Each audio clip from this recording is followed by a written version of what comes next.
Now, if you're an EU fan, or maybe specifically a G2 fan, understandably, when I bring up Season 9 Worlds, you may well be hit with some emotional damage. Because, yeah, you know what? Emotional damage, one of the newer flavours from Gamersupps, which my favourite energy source, 10% off with the code Thorin, Thorin, at gamersupps.gg, because obviously Season 9 was when Europe's greatest team was formed, the G2 Super Team. They won MSI, massive international tournament, made everyone beat SKT, made everyone believe they could win Worlds and do the Grand Slam. They got all the way to the final of Worlds, despite the fact behind the scenes we're hearing all these stories. They weren't supposed to even get through those playoff series and reach the final. In the final, people had them favoured to win. They didn't win on home soil in Europe. They didn't complete the Grand Slam. Europe did not win Worlds. No one cares about Season 1 Fnatic. It wasn't even called Worlds. That wasn't an oversight. And there was no Asia beyond some small countries no one really cares about in the context of top competitive play. So FPX ended up winning it. And I've always felt like, because G2 was on the cusp of doing like the greatest run ever in history, look, you could still have argued some of the Korean years where SKT won like 2 Korean splits and Worlds was better than winning MSI plus Worlds plus LEC. Yeah, there's that debate to be had. But I've always felt like people almost transferred the feat over to FPX, like they'd run the whole gauntlet and won every single aspect of the year and had the perfect year. Whereas, no, what they did was they had an up and down run throughout Worlds, and then they managed to beat G2, who they specifically seemed to have been extra good against stylistically. We heard in scrims supposedly beat them, etc. Because actually every other opponent they played in the tournament, they had way more trouble than they had against G2. If they didn't win G2 didn't win a game against them, in case people forget. It was a 3-0 final, right? But the problem is, you go look at the rest of the tournament, this team's FPX is dropping games all over the place. And in fact, their whole Season 9, I can see why it gets overhyped if you're a fan of FPX, but I think it's just nonsense when you look into it. So what we're going to do is we're going to go through all these different teams. We're going to have a look. So let's start, okay? So obviously 2019, Season 9, this was where FPX, this is them in the LPL in the spring. So this is the FPX lineup that you know and love. Gimgoon, yeah, he won Worlds, guys. Tian was obviously MVP. I thought it was Chris, personally. Chris was mega. LWX just did AD carry things. And Doinby at the time wasn't like a god laner, but he was a very, very good captain. And obviously a great player already in the LPL who captained a whole bunch of different teams to potentially being Worlds teams. It's just they didn't used to qualify in past years.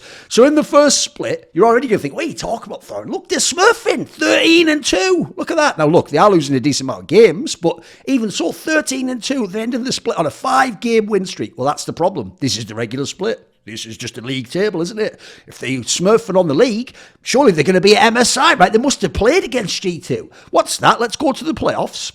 Let's have a quick look. Playoffs, 3rd place. So no MSI then. Okay. What happened? Well, they played against...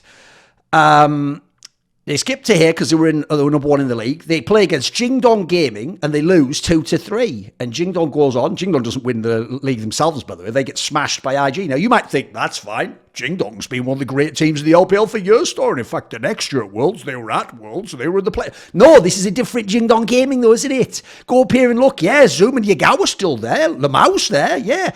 By the way, this is earlier. And then secondly, wait a minute, where's Kanavi? The guy who was the MVP the next year. He isn't there yet. He's still off in some, like, Griffin fucking academy or fucking camp where he's about to try and join their team. Imp was still playing, the Korean AD carry was still playing from the time. They hadn't switched over already on that one. Yeah, there's a whole bunch of different angles on this one, right? So you go and you look. Wasn't it like Loken they got later? They got actually from Top Esports from what I remember. So yeah, they had a different lineup here and they beat you 3-2. What a waste of a split. This team isn't even that fire. Spoiler, this team doesn't go to Worlds. This team does nothing. This is the biggest run of this team this year, basically. So you just get murked out like that. Yeah, you beat Top. Great. At the time, by the way, Top was a slightly different team than we know now. They had Loken. They didn't have Jackie Love in the lineup yet, so it wasn't really the same team at all. But still had Knight, still had 369. Okay, good, I guess. But it's certainly not something like all-time great run that we need to all talk about. So they don't go to MSI. So then let's go to summer, right? Same scenario. We're going to the summer, same lineup for FPX. And you're going down to where they're doing. They're smurfing even harder, guys. 14-1. And this time, unlike the spring where they lost 10 games, they've only lost 4 games. They're absolutely smurfing in this split. And obviously, you know, they go to Worlds. They did win this split. They did actually. So let's go and look. Problem is, This is actually one of the more up and down LPL splits that people don't know. The number of actual elite teams, like on a world level, wasn't really high at the time. So, for example, Billy Gaming, not even the one with Zika, by the way, the one with ADD, Meteor, and Kuro. That's right, Kuro from the old Rocks Tigers, and ADD that most of you don't even know, Korean top laner, but he's actually pretty good at this time. And Meteor, the guy who was a jungler who was actually doing work, like he was getting good ratings at the time, a Chinese jungler. These guys managed to beat out EDG, because that's how whack EDG was at the time. Like, EDG hasn't got into the lineup we all now know. They experiment with some other players like Jinu, and still iBoy's still there.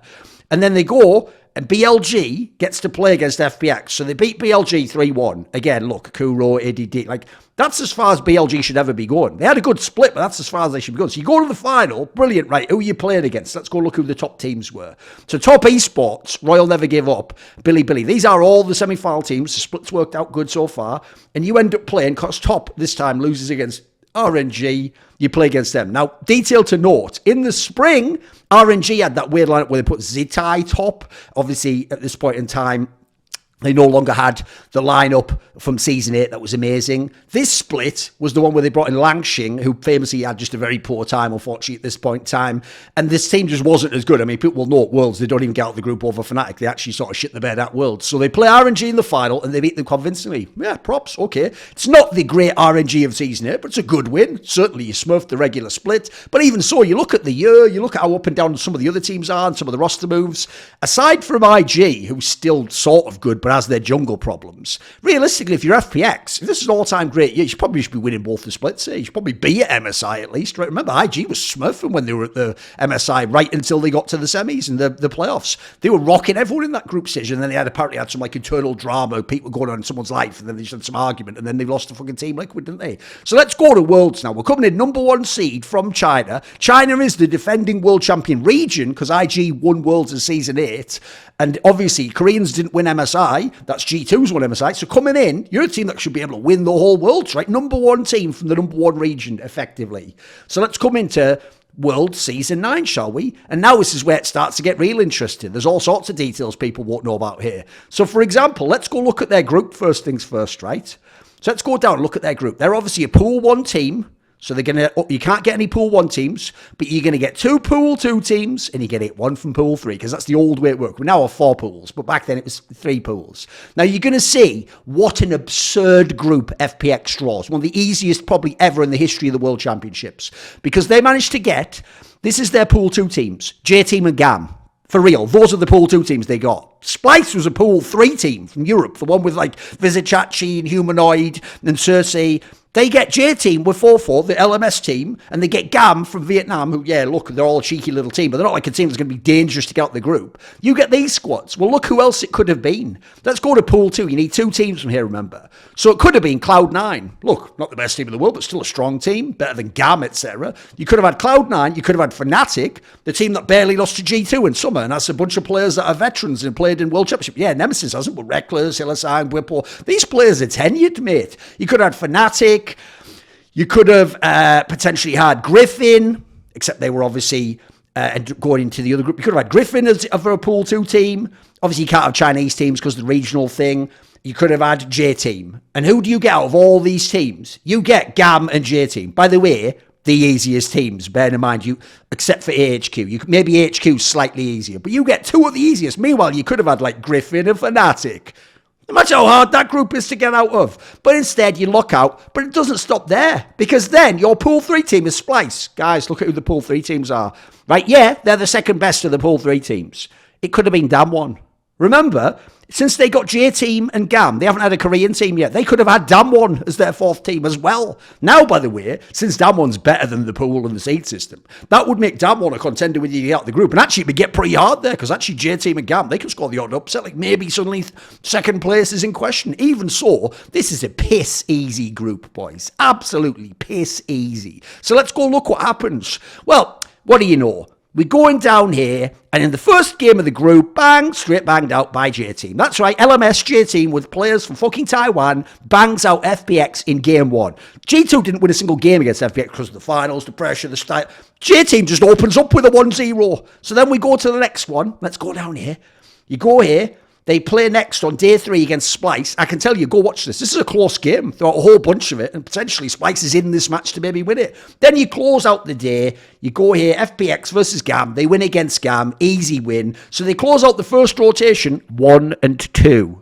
No, 2-1, sorry. Because obviously they lost to J-Team, but they beat Splice in close fashion. They beat GAM. So they're 2-1. That's fine. Look, you should be 3-0 in a group like this. But okay, everyone can lose a game. Some of the all-time great teams have lost a game, right? So then we go to the second rotation, which remember is where you play all the games on a single day. So you go here. Theirs was the first, actually. They beat GAM. Here's the interesting detail. Close game. Go watch it. This game's way closer than you think from a team that dominates the world final, right? Then you go down. They play against Splice. Lose that game, of course. Wait a minute. So you mean they're 2-0 against GAM, they're already 0-1 against J-Team, and now they're 1-1 against Splice. This is starting to get whack, guys. This is an all-time great team. This is a team people were hyping when they won Worlds. They lose against Splice. This is the game, if you remember, where Vizicachi, that's right, old-ass Vizicachi in Season 9. Remember, it's probably like Season 7 or something when he was the fucking MVP, or Season 6 when he was like smurfing. Like, are you kidding me? Season 9, Vizicachi, and he goes 7-1-7 on fucking Cho'Gath and stomps, and it's a 34-minute game, and it's close in a little bit, but all in all, it's just Splice leading most of the game. Wow. And then you go to your last game of the group, right? Easy win over J-Team. Spoiler, J-Team was never actually that good. They were just all right. LMS, don't overrate them, but don't ignore them either. Just keep it reasonable. So actually, you know what? At the end of the group, we need a tiebreaker for first place. Yeah, that's right. Because look, both teams 4-2. And you go look, FPX only winning record against GAM. So they play a tiebreaker against Splice. You might remember this one. Now in the tiebreaker, yeah, it's actually a close game again. This is not as easy as you think when they play against Splice, boys. Somehow Splice is a hard team for FPX. Like, Splice goes 1-2 against FPX, but they could potentially win all 3. This is another close game at times. But you know what? They managed to get the win. Now, that win, it was enormous, that tiebreaker win. Because if FPX loses, they play SKT and they're on the Korean side of the bracket. That could be really hard, potentially. Instead, they never had to play a Korean team at all at this Worlds. They just get to skip over to this side and they get Fnatic. Now, let's consider something.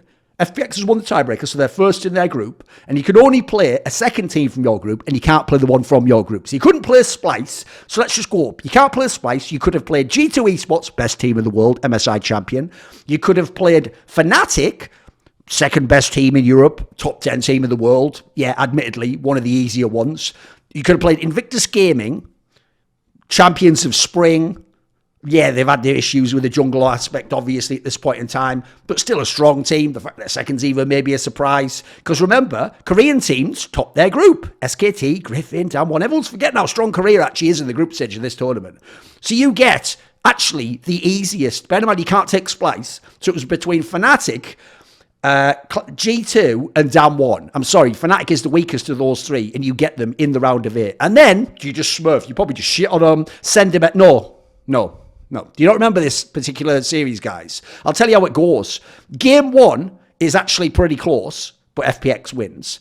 Game 3, Fnatic wins, and actually, it's quite an interesting win, actually. They have some moments that look really good in the game. So there's a world where this is a 5-game series. It ends up being 4 games. FPX wins 3-1, and then they get to go through. In the semis, they don't even play Griffin. They don't even play against Griffin because Griffin did that stupid thing against IG, who, by the way, looked ripe for the taking, where they were just messing around with like stupid tank picks and bruises on the fucking Chovy and putting carry picks on Sword, and there was a whole drama of why Sword even there, what's going on, why isn't CV Max then, that whole drama. So actually, like, man alive, how many layups does the universe have to give FPX to get them this bloody Worlds win? So they get IG, and by the way, I know it says 3-1, but this is another close series that could be 5 games, if not a win for the other team. Because you go and look at this one.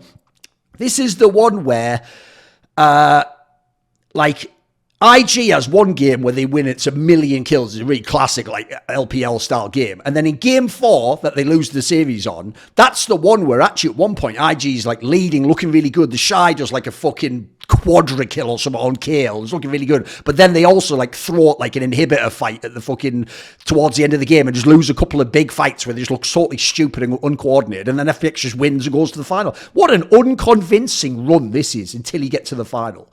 Meanwhile, G2 has taken care of all the strong teams in the tournament. So the other teams that won the group, aside from FPX, remember, is all the Korean teams. Damwon, SKT, Griffin. So you look, Griffin, yeah, I obviously IG took care of them for them. Then you go and you look, G2 takes care of Damwon, because they obviously beat them there, didn't they?